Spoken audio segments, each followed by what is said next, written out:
But I wanted to tell a story. I don't know if you remember this. The very first time I ever met you was after the Clippers and Bucks played your rookie year. And I came over to you in the hallway and I was like, hey man, I just want to let you know that for the 2 months leading up to the draft, I was telling everybody in the Clippers front office that we should draft you at 25. Yeah. And I remember when you told me that. And I remember thinking, man, y'all should have, man. I would have loved to come. Oh my God. You would have been perfect for us. I feel like you told a lot of people that. You were like, JJ was like your biggest fan before the draft. It's an ACC connection. That's all. I've always been a big Malcolm fan, man. Yeah, I've always been a big Malcolm fan. It's amazing. So you went 36, is that right? Yeah. So we actually had 2 chances to draft him because we had the 33rd pick too. What the fuck? It's a good one. That's a good what if. Another Clippers what if you were on that team.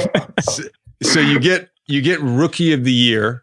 I think it was the first second round pick since 1965 or something like that. Something crazy like that to get rookie of the year. Was this all related to the foot injury that you had previously had? Were you like, did you get red flagged or something at the combine? Like what was the issue that you dropped that far? So I went to so I knew the Pacers loved me. From day one, the Pacers loved me. Larry Bird loved me. And he basically had been talking to my agent about it. And, we really like him. We might draft him.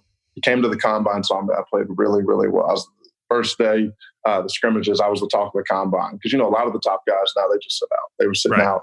I had a great first day. I was, debating whether or not to sit out. Because Larry Bird had called and was like, look, we're going to draft. We're going to take him. He doesn't have to work out for everybody. We're going to take him. A few days before the draft, we get a call, and the Pacers medical teams looked into my foot injury I had my freshman year at Virginia in college. And they were like, we can't take him. He's had this injury. It's something that if the surgery doesn't hold up, we know it's held up for 3 or 4 years, but if it doesn't hold up, we would be surprised if it held up for another year or two. So we have to pass him. Then we were going down the line. Charlotte had 22, and he was like, and David Falk was like, you're never going to get past that. Michael's my guy, 1, but 2, Michael loves you. They're going to take you. I got red flagged by their medical team. Toronto had 27. They were like, Masai loves you. The coach there, Casey loves you there. It's a great system, a winning system. You're built for that. Bam, they passed me because they hear about it. Then they're like, because we'd always been talking to the Warriors and the Spurs. We thought the Spurs was a perfect fit. That's the team I wanted to go to my whole life. Boom, one of them red flags me at 29. The other one red flags me at 30 because they both were like, he's not going to be here when the draft comes around. They both red flagged me. Then I can fall to the Lakers at like 32 or the Suns at 34, and they both really want me.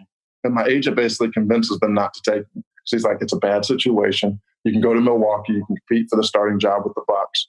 You have a good chance at getting it, but it's also Jason Kidd's a point guard. You have a chance to really learn from him. It's a building team. You could grow with them. That's where we want you to go. So he had me fall to the 6th pick in the 2nd round. After, it was, I wasn't going to be drafted in the 1st round. So that was like the last 3 days leading up until the draft. And even on draft night, I remember they all red flagged me. I was sitting there. I was so angry, sitting there watching the draft, watching all these guys go in front of me. And we got to the 2nd round, and my agent was like, I'm going to try to get the Bucks to draft you. He was on the phone with the Bucks, and they were like, we're not worried about his foot, but we're not sure we want him. And my agent basically had to convince them to take me. He was like, look, I'm doing you a favor. He's going to be really good. Just take him. Like, I'm doing you guys a favor.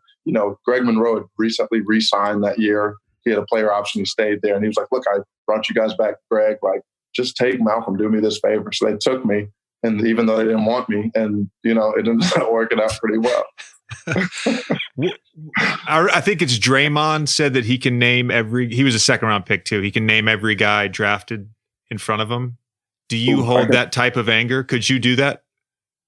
I think you have to hold at least some of that anger. I can name everybody. I can remember every team that was supposed to take me that said, we love him and we want him at this pick, and they passed me. I can name everybody they took from 1 to 30. I can name everybody. And it's not something that I'm caught up on or I think about, because I'm going to end up playing for some of these teams. Indiana passed me. I'm playing for Indiana. But it's something that motivates you, and it keeps everything in your mind as an NBA player. You have to keep things realistic. They don't love you.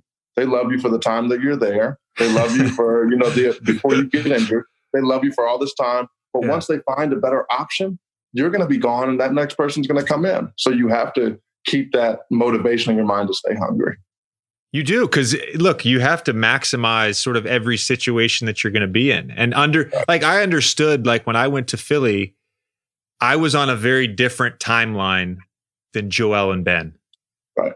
I knew, like, best case scenario, it might have been like 3-4 years that I could be there.